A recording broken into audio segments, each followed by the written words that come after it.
साथ संगत जी, प्यार से कहना जी, धन निरंकार जी। साथ संगत जी, आज देखिए एक माता जी कह रही हैं, बहुत बुजुर्ग हो चुकी हैं, कि भगवान से कहिए हमको यहाँ से ले चले, हमके उठा ले चला। अब जो है बहुत दिक्कत हो रही है, कष्ट हो रहा है, अब आँख से दिख नहीं रहा है और चल नहीं पा रहे हैं, बैठे बैठे बड़ी कष्ट हो रहा है। साथ संगत जी, आज ये कैसी बाकी बातें कर रही हैं कि भगवान उठा ले चले। भगवान कहाँ इनको उठा कर ले जाएंगे? भला इस संसार में किसी का शरीर कहीं गया है क्या? अगर फिर शरीर नहीं गया तो कौन है जो जाने की तैयारी कर रहा है, जाने की बात कर रहा है? कहाँ से आया है और कहाँ जाएगा? क्या इसका कोई निजी मकान है अपना? इसे जानकारी है कि हम कहाँ जाएंगे? आए थे, क्यों आए थे यहाँ पर, और आज ही क्यों ख्याल आया? अब से इससे पहले क्यों नहीं ख्याल आया? साथ संगत जी, जब ये आँख काम नहीं करता है, हाथ पांव काम नहीं करता है, दांत टूट जाता है, कुछ खा नहीं पाते हैं, कुछ पचा नहीं पाते हैं, यानी इस शरीर के सारे कल पुर्जे धीरे धीरे कमज़ोर पड़ जाता है, तो साथ संगत जी याद आता है कि हे प्रभु हमको ले चलो। ऐसा नहीं है कि जो जाने वाला है वही कहता है, कुछ पास पड़ोस के भी लोग कहते हैं कि भगवान अब इनके उठाइए ले जाता तो ठीक रहल, बड़ा दुख बा। ऐसे भी लोग कहते हैं।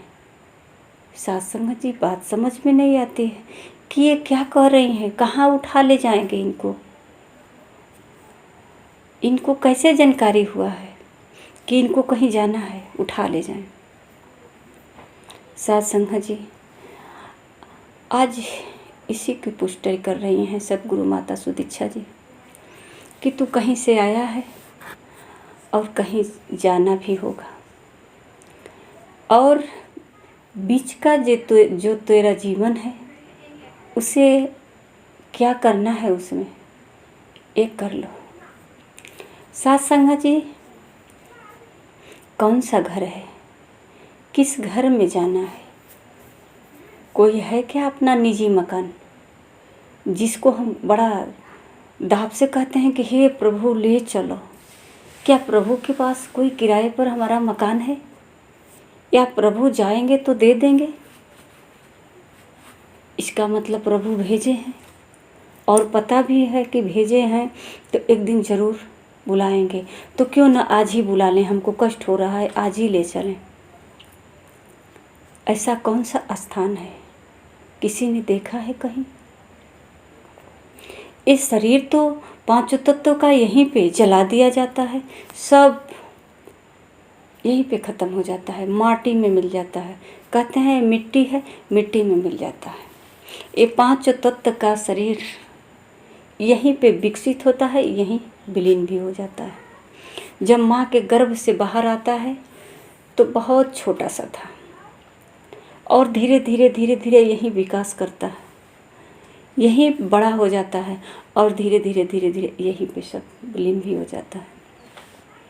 तो फिर ये आता कौन और जाता कौन है? साथ संगत जी, कहते हैं कि समय रहते इसी को कहते हैं कि जानकारी कर लो। लास्ट समय में अपना घर ढूंढोगे, कहाँ जाओगे? भटकोगे, तड़पोगे, कष्ट होगा। संसार जी अपनी बाड़ी में फरमाए हैं साथ संगत जी, जो मानुष नहीं घर को पाता वह जीवन को जाता हार, जो न अपने घर को जाने यमदूतों की पड़ती मार। साथ संगत जी कह रहे हैं कि जो मानुष नहीं घर को पाता वह जीवन को जाता हार। ये जो जीवन मिला है ना, जन्म और मृत्यु का बीच का, ये हार जाते हैं। जैसे कहते हैं ना कि हम किसी काम को कर रहे थे पर नहीं सक्सेस हो पाया, हार गए। इस जीवन को संसार में हार जाते हैं, क्योंकि जिस उद्देश्य से भेजा गया था ये मानव का शरीर में, ये शरीर अब तो यहाँ काम योग्य नहीं है। इस शरीर से अब कुछ भी नहीं कर सकते हैं, ख़त्म हो गया, सीमा समाप्त। तो अब क्या किया जाएगा? तो अब ये कि जो न अपने घर को जाने यम दूतों की पड़ती मार, तो उसको मार पड़ती है, पता तो है नहीं। अब सीमा पे खड़ा है, किधर जाना है? चोर है, आतंकवादी है, ये कहाँ से आया है? इस तरह का छानबीन होता है। साधु जी भटकते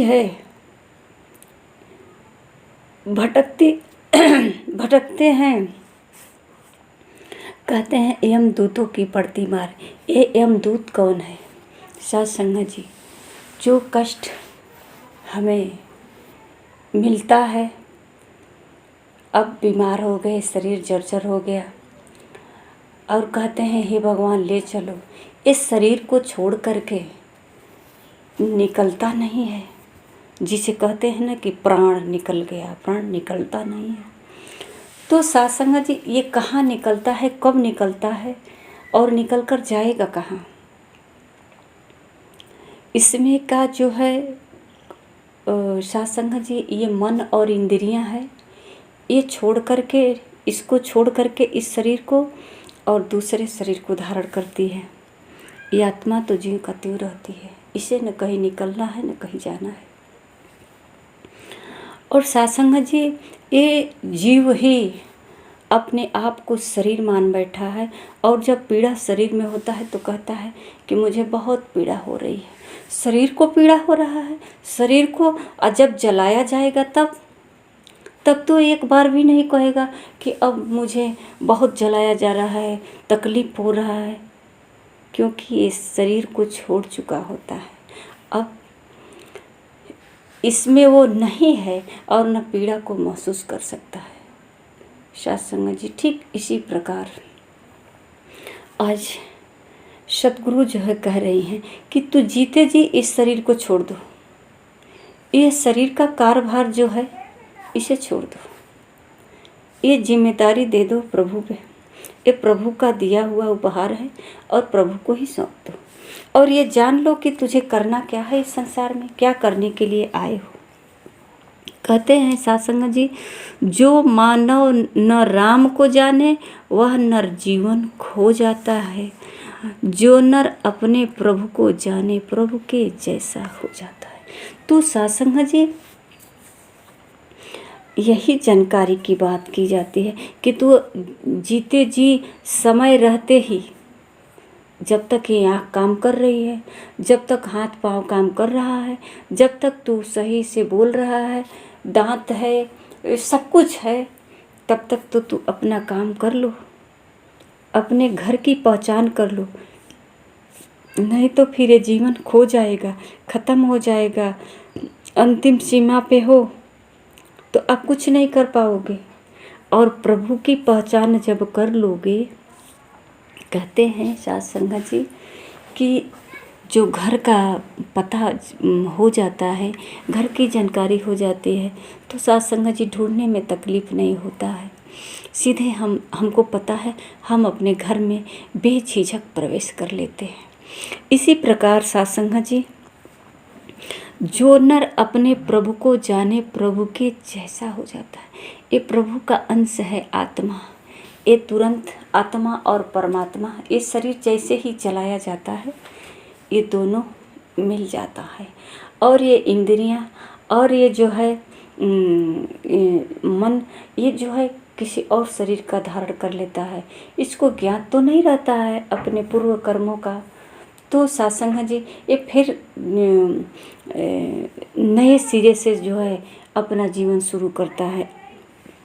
तो आइए साधु जी कहते हैं कि अगर सच में जानकारी नहीं हो पाती है तो ये धोखा जो है भटकता है, इधर उधर तड़पता है, तो कहते हैं उसे क्या कहते हैं, प्रेत हो गया। कहते हैं प्रेत ये धोखा खा रहा है, ठोकर खा रहा है, तड़प रहा है इधर उधर। प्रेत की योनि धक्के खाए, जो न प्रभु की करे पहचान, कहे अवतार गुरु है दाता, प्रभु नाम का ले ले दान। ये दान ले लो प्रभु नाम का, नहीं तो ये प्रेत की योनि में जाओगे और इधर उधर भटकोगे, धक्के खाओगे। ये संसार में कहीं शरण नहीं मिलेगा, जगह नहीं मिलेगा। और जिस दिन अपने घर का पता चल जाएगा, ये नाम का दान प्रभु का जब ले लोगे, तो सत्संग जी कहते हैं हंसते मुस्कुराते अपने घर चले जाएंगे। ये जानकारी कर लेनी चाहिए, जानकारी नहीं है, क्योंकि जब संसार में मानव आया तो सत्संग जी गर्भ में तो सब कुछ जानकारी थी, इसीलिए तो गर्भ में छटपटाता था। अगर गर्भ में जानकारी नहीं होती, परमात्मा इसे ज्ञान देता है गर्भ में, और ये तड़पता है, गर्भ में छटपटाता है, जिसे कहते हैं नरक। यही है नरक, 9 महीने का नरक। इसी को कहते हैं कि पीप है, मवाज है, क्या क्या है, ये सारी गंदगियाँ सत्संग जी इसी में है। और इसी में 9 महीने दंड भोगना पड़ता है। और इसी में ये परमात्मा जो है ज्ञान दे देता है पूर्व जन्मों का, कि क्या तुम पहले थे, क्या क्या किए हो, और अब तुम्हें इसमें जो है किस तरह से तड़पना है, छटपटाना है। तो सत्संग जी ये गर्भ में जो है छटपटाता है, तड़पता है, तो माँ कहती है बच्चा फुदक रहा है, बच्चा चल रहा है। आइए सत्संग जी कितना कष्ट में है। यही तो है नरक, जो बाछी और धोती से तर जाते हैं। बाछी पकड़ करके गर्भ में कैसे तैरेंगे। सत्संग जी ब्रह्म का ज्ञान तो हो जाता है गर्भ में, और उसी में छटपटाता है जीव, तड़पता है, कहता है हे प्रभु तू बाहर निकाल दे। अब बाहर निकल के हम ऐसा कोई गलत काम नहीं करेंगे। करार करता है कि बाहर निकाल दे, अब ऐसा कोई गलत कार्य नहीं करेंगे, और हर पल आपका स्मरण करेंगे, हर पल आपका सुमिरन करेंगे। हे प्रभु तू बाहर निकाल दो, कुछ नहीं करेंगे, हर पल आपका ध्यान करते रहेंगे। और सत्संग जी अब वो बाहर निकलने के समय में तो इतनी पीड़ा होती है ना, जैसे होता है ना किसी रास्ते से हम जब आते हैं तो उस रास्ते में थकान होता है, कष्ट होता है, सब कुछ भूल जाते हैं। इसी प्रकार सत्संग जी प्रसव पीड़ा करोड़ों बिच्छी के डंक की तरह होता है। और सत्संग जी कभी कभी तो माँ दम तोड़ देती है, बर्दाश्त नहीं कर पाती है, और इतने पीड़े सहन करके बाहर निकलता है गर्भ से, और सत्संग जी सब कुछ भूल जाता है। बाहर निकलने के बाद सब कुछ जब भूल जाता है तो कहता है, लगता है रोने। तो सत्संग जी अब उसका याददाश्त तो कुछ चला गया, जो पहले था उसमें जानकारी वो सब परमात्मा भी ओझल हो गए। ये निराकार गर्भ में अभी तक तो दर्शन दे रहे थे, अब सत्संग जी बाहर निकल के संसार दिखने लगा, ये रोने लगा, ये कौन सा दुनिया में आ गए, यहाँ कौन है। तो सत्संग जी रहते यहाँ इतना प्यार मिलता है, कोई माँ है तो कोई पिता है तो कोई बहन है तो कोई भाई है, इस तरह का प्यार दुलार मिलता है, वो सब कुछ भूल जाता है। अब नए सिरे से जो है ये नई दुनिया में आ जाता है, गृहस्थ आश्रम में। तो सत्संग जी यहाँ का उसको ध्यान हो जाता है, यहाँ प्रेम में लीन हो जाता है, मोह माया से ग्रसित हो जाता है। यहाँ चाहना, ये चाहिए वो चाहिए, संसार में ये वस्तु है वो वस्तु है, इस तरह का सब जो है सत्संग जी वो सब कुछ भूल जाता है। सत्य क्या है, क्यों आए, कहाँ जाना है, फिर कब जाना है, क्या करने के लिए आए, सारी बातें भूल गया, अब उसे कुछ याद नहीं है। तो आइए सत्संग जी, और संत महात्मा तो लगभग सभी को मिल ही जाते हैं, पर सत्संग जी ये कहीं न कहीं कहते हैं ना, अपने कर्मों का ही फल है। कहते हैं कि बिना हरि कृपा मिला ही नहीं संता। सत्संग जी जब ऐसी बात है कि बिना हरि के संत नहीं मिलते हैं, तो अगर मिल जाए किसी को तो सत्संग जी पकड़ लेना, अवश्य पकड़ लेना। और सत्संग मिलता है तो सत्संग जी एकदम वहीं पे बैठ जाना। समझ लीजिए आपका प्रथम भक्ति शुरू हो गया, सत्संग में बैठ जाना। और सत्संग में बैठ करके संतों के साथ अपना जीवन व्यतीत करना। और सत्संग जी धीरे धीरे सतगुरु के चरणों तक जाना। संतों के माध्यम से ही सतगुरु के चरणों तक जाने को मिलेगा। और ये संत तक आना, ये समझ लीजिए हमारा कहीं न कहीं भाग्य खुल गया। ये प्रभु परमात्मा का कृपा हो गया हमारे ऊपर कि संतों का दर्शन करा दिया। दूसरी बात कि संतों के साथ रहकर भी पहचान बड़ी कठिनाई है, पहचान ही नहीं पाएंगे। साथ ही रहेंगे पर पहचान नहीं पाएंगे। जब भगवान कृष्ण के साथ अर्जुन 32 साल रहा और पहचान नहीं पाया, तो सत्संग जी इस संसार में संत महात्मा गेरुआ वस्त्र धारण करके नहीं घूमते हैं। ये बिल्कुल सरल और सिंपल सहज होते हैं। तो सत्संग जी अगर इनसे दर्शन हो जाता है, मुलाकात हो जाती है, तो सत्संग जी इनका साथ पकड़ लेना और समझ लेना कि आज मालिक की कृपा हुई है हमारे ऊपर। लगता है अब इनके ही कृपा से सतगुरु मिलेगा, और सतगुरु मिलेगा तो राज खुल जाएगा, हमें अपने घर का पता चल जाएगा। अब भटकना नहीं है, अब नरक में जाने के लिए धोती बाछी की ज़रूरत नहीं है। नरक मिलेगा ही नहीं, नरक है ही नहीं है। सत्संग जी तो कहते हैं कि जो नर अपने प्रभु को जाने, प्रभु के जैसा, ये जैसा कि कहा जाता है ईश्वर अंश, ईश्वर का अंश, ये ईश्वर का अंश है। ईश्वर अंश जीव अविनाशी, ये अविनाशी है, ये कभी मरता और गलता कटता नहीं है। तो सत्संग जी इसकी जानकारी हो जाती है तो जो परमात्मा को जान जाता है कि परमात्मा का मैं हूँ, तो सत्संग जी परमात्मा का अंश हूँ, तो जानकारी हो जाती है, दोनों मिल जाते हैं आपस में। जानकारी का मतलब सत्संग जी अब दोनों को ये सतगुरु मिला देता है, तो फिर उसमें से कोई अलग कर ही नहीं सकता। और सत्संग जी वहीं संत महापुरुष जो है ये जो है जीते जी अपने घर की पहचान कर लेते हैं। शरीर भाव धीरे धीरे धीरे धीरे सब खत्म हो जाता है। और सत्संग जी अब उनको कष्ट पीड़ा नहीं होती है। अब वो उनको जो है ये नहीं चिंता है, मन ही भूत है, मन ही प्रेत है, मन ही सब कष्टों का कारण है। तो सत्संग जी ये जब जानकारी हो जाता है तो ये समझ जाता है कि मैं तो खुद ही परमात्मा के अंश हूँ, मैं परमात्मा हूँ, ईश्वर हूँ, मुझे कहाँ से भूत प्रेत पकड़ लेगा। तो सत्संग जी इस तरह का वो भय से मुक्त हो जाता है। और सत्संग जी ये सर्वशक्तिमान परमात्मा से मिल करके अपना जीवन बसर करता है। आइए सत्संग जी हम यही प्रार्थना करें कि हे सतगुरु, अब तक तो जो हमारा जीवन बीता जैसा बीता, अब तो संतों से मिला दो। अगर संत मिल गए हैं तो संत से प्रार्थना करें कि हमें सतगुरु से मिला दो।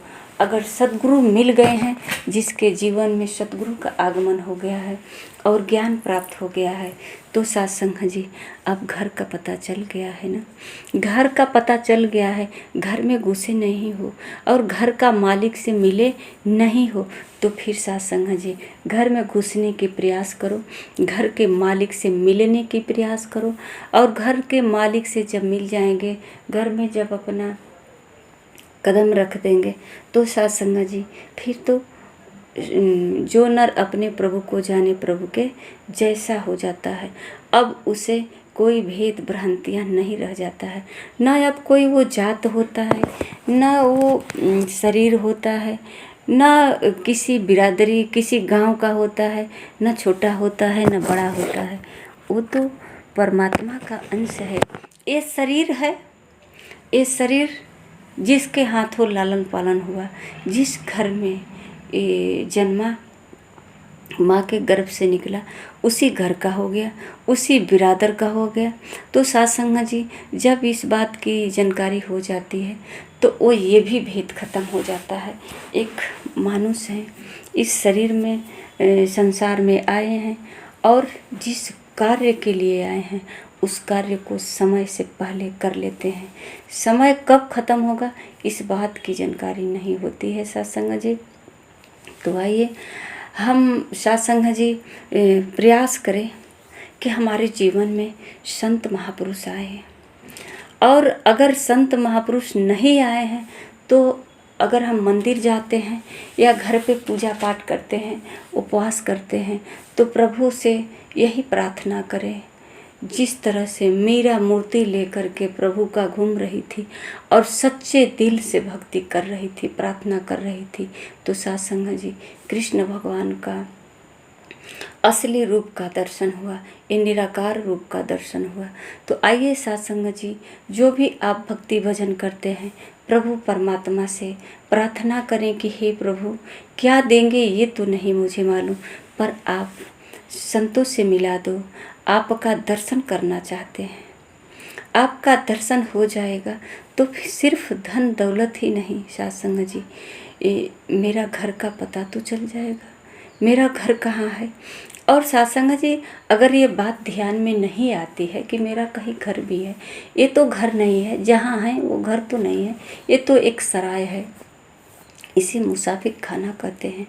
ये मुसाफिर हैं, कुछ पल के लिए ठहरे हैं, 40 साल 50 साल 60 साल 70 साल जितने साल रहना है यहाँ रहेंगे। और सत्संग जी आजकल तो मकान भी 60 साल से ऊपर का रहता है, एक बार बना दिया जाता है तो 100 साल तक तो चलता है। और ये शरीर इसका कीमतें नहीं है 100 साल तक कि ये रहेगा कि नहीं रहेगा। तो आइए सत्संग जी ये भी माटी में मिल जाता है। तो सत्संग जी यहाँ रहना तो है नहीं, तो आइए हम ये तो ध्यान करें कि हाँ जब ये बुजुर्ग लोग जब शरीर छोड़ते हैं तो जाते कहाँ हैं, ये कहीं अलग से इनका कहीं घर बार रहेगा, सब लोग कहाँ इकट्ठा होते हैं जा कर के। तो सत्संग जी अगर घर है तो क्या इस घर का पता पहले नहीं जानकारी कर सकते हैं। तो आइए सत्संग जी जानकारी कर सकते हैं। इसके लिए हमें संतों महापुरुषों का मदद चाहिए, गुरु का मदद चाहिए, और ये भेद सद्गुरु ही खोल सकता है। तो आइए सत्संग जी हम सद्गुरु के चरणों में आ करके और सद्गुरु से प्रार्थना करें, संतों महापुरुषों से प्रार्थना करें कि वो राज का पता बता दें, वो भेद बता दें कि मेरा घर कहाँ है। और जब ये शरीर से कारोबार जब हो जाएगा, इस शरीर जब सत्संग जी संसार में अब रहने योग्य नहीं रहेगी, तो सत्संग जी से कुछ लोग रूठ जाते हैं, कुछ छूट जाते हैं, कुछ कार्य अधूरा रह जाता है, तो तड़पते हैं, कष्ट होता है कि अब ले चलो भगवान, अब यहाँ नहीं रहना है, अपने लोगों ने मुझे पीड़ा दे रहे हैं, इस तरह के भावना आता है। और वो बहुत नरक से भी बदतर जीवन नरक हो जाता है यहीं पे, और तड़पते हैं छटपट। वो तड़पते तड़पते सत्संग जी आत्मा प्रेत हो जाती है, भटकने लगती है, छटकने लगती है। वो जो है इसी तरह उसका जो है शरीर का अंत हो जाता है, सांस खत्म हो जाती है। और सत्संग जी ये लगता है मन भटकने कि अब क्या करे, यहाँ का सारा संपत्ति छूट गया, परिवार छूट गया, ये सब तड़प जो है सत्संग जी खत्म होगा जब गुरु के चरणों में आएंगे। तो आइए सत्संग जी हम सतगुरु के चरणों में आ कर के अपने घर का पता पूछ लें, घर की जानकारी कर लें, मेरा घर कहाँ है। ये संसार से जब विदा लेंगे तो फिर किस घर में जाएंगे। और सत्संग जी जब घर का पता चल जाता है तो अंत समय में कष्ट नहीं होता है साथ संगत जी। जैसे ही ये मानव रूपी घर जो है, पांचों तत्व का जो घर है, इसको छोड़ने के बाद तुरंत जो है उस घर में प्रवेश कर देते हैं, कष्ट भी नहीं होता है। और साथ संगत जी ये भी नहीं कष्ट होता है कि हम इतने सालों से सब कमाया है, सब किया है, सब छोड़कर जा रहे हैं। नहीं साथ संगत जी, ये सब पीड़ा ख़त्म हो जाएगी। अब उसे सुकून मिलेगा कि इतने दिन तक हे प्रभु जो सेवा का अवसर मिला था वो तो किया, कहीं कोई सेवा में चूक तो नहीं हो गई, कोई कठिनाई तो नहीं हो गई प्रभु। तो साथ संगत जी ऐसे अरदास करते हंसते हंसते इस संसार से अलविदा हो जाते हैं और अपने घर में प्रवेश करते हैं। साथ संगत जी प्यार से कहना, धन्य निरंकार।